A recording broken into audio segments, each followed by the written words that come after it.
Kanpur breaking. Kanpur Dehat के बागपुर चौकी थाना शिवली ग्राम ककरदही में युवक ने महिला को घर पर अकेला पाकर पड़ोसी युवक ने किया दुष्कर्म।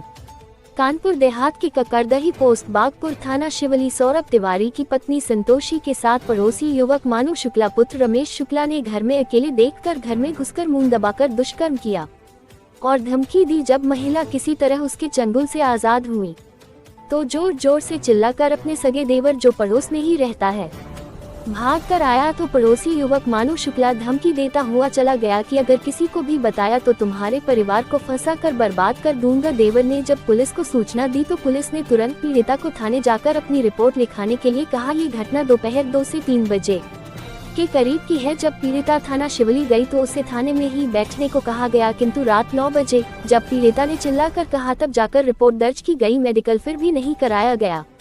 मंगलवार को पुलिस ने मेडिकल कराने के लिए ले जाते समय पीड़िता को दबाव बनाने की कोशिश की गई। कहा कि समझौता कर लो नहीं तो तुम्हारे परिवार को क्रॉस केस में फंसाकर जेल की हवा खिला दूंगा। पीड़िता ने अपने ऊपर हुए इस दुष्कर्म की सूचना मुख्यमंत्री कार्यालय उत्तर प्रदेश के पुलिस महानिदेशक कानपुर के इंस्पेक्टर ऑफ जनरल को फैक्स द्वारा सूचना भेज दी है। ये बयान पीड़िता ने स्वयं दिया है। कानपुर देहात से KNC लाइव न्यूज टीवी पत्रकार ओम प्रकाश बौद्ध की रिपोर्ट। मैडम क्या नाम है आपका? संतोषी तिवारी। किस गांव में रहती हैं? ककरदही बात। क्या हुआ है आपके साथ मैटर? हमारे साथ हम शनिवार को जी घर पे अकेले थे जी। हमारे घर पे कोई था नहीं। पड़ोस का एक लड़का मानू शुक्ला जी पिता का नाम है राकेश शुक्ला जी हमारे घर में घुस आया। हमारे साथ जबरदस्ती 2 बार रेप किया। हमने जब बहुत विरोध किया, भागने की कोशिश की, इधर उधर गए तो उसने हमें पकड़ के मुंह बंद करके 2 बार रेप किया बहुत जबरदस्ती।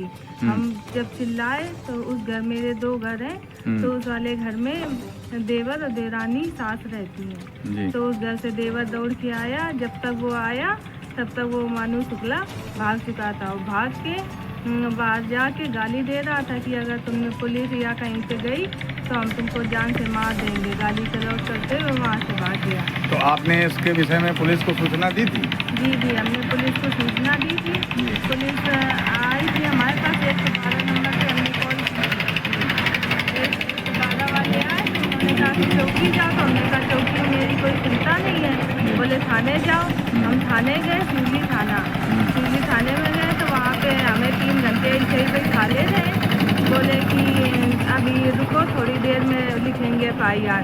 फिर मेरी 3 घंटे के बाद में FIR दर्ज हुई। FIR दर्ज हो गई? जी FIR दर्ज हुई। फिर उसके बाद बोले कि आज मेडिकल हो नहीं पाएगा, रात हो गई है काफ़ी, कल मेडिकल होगा आपका। तो क्या मेडिकल कराया फिर उन्होंने? जी दूसरे दिन हम गए तो बोले अभी बहुत मतलब कि देर लगेगी, रुकिए थोड़ी देर। फिर हमने बहुत चिल्ला के वैसे बोला कि अब हमको जाना ही है, बिल्कुल करवाना है। तब वो हमको लेके गए। वहाँ जाके बोला कि केवल मेडिकल होगा। हमारे डॉक्टर मैम ने हमसे पूछा कि आंतरिक होगा कि ऊपर? हमने कहा नहीं, मेरा पूरा होगा, मेरे साथ रेप हुआ है। तो बोले कि इसमें तो FIR में तुम्हारा ऐसा छेड़छाड़ लिख दिए। तो हमने कहा छेड़छाड़ नहीं लिखी है उसमें, मतलब कि हमने बोला था कि ये तो वो बोल रहे हैं इसको छेड़छाड़ बोलते हैं, अगर तुम मतलब कि अपना जो समझो। फिर उसके बाद मेरा मेडिकल होके आया। दूसरे दिन हमसे बोले कि तुम्हारा कोर्ट में बयान होगा। दूसरे दिन छुट्टी थी। तीसरे दिन हम लोग गए, वहाँ थाने पहुँचे। थाने में बोले कि हमको भगा दिया। बोल रहे कि अभी ऐसा रहने दरोगा सर गए रसूलाबाद, उसके बाद आएंगे तब कल तुम्हारा होगा। हमने उनसे फिर कहा, वो रोगा कि भी कहा कि सर हम बहुत गरीब है, हमारी मदद कर दीजिए ये सब, लेकिन वो लोग नहीं माने। फिर हमने कप्तान सर को फ़ोन किया। उन्होंने ऐलान करवाया कि जल्दी महिला कांस्टेबल भेजो जिसको बयान के लिए ले जाओ। हम बयान के लिए जा रहे थे, वो लोग हमसे रास्ते में बोल रहे थे कि कौन लोग बोल रहे थे रास्ते में? वही इंस्पेक्टर, ये सब लोग जो हमको लेके गए थे। हाँ। वो बोल रहे थे कि तुम लोग समझौता कर लो, और बहुत समझौता का दबाव हमारे ऊपर से आ रहा था। बयान भी नहीं जाने दे रहे थे। वो सब बोल रहे थे कि समझौता कर लो, समझौता। हमने कहा हम समझौता नहीं करेंगे, कुछ भी हो जाए। और उन्होंने फिर बोला कि अगर तुम जाओगी तो ये तुम लोगों के ऊपर क्रॉस केस लगा देंगे। तो हमने कहा लगा देने क्रॉस केस। तो उन्होंने जब बयान देने गए तो उसी दिन 20 तारीख को उन लोगों ने क्रॉस केस लगा दिया हमारे देवर और ससुर के ऊपर।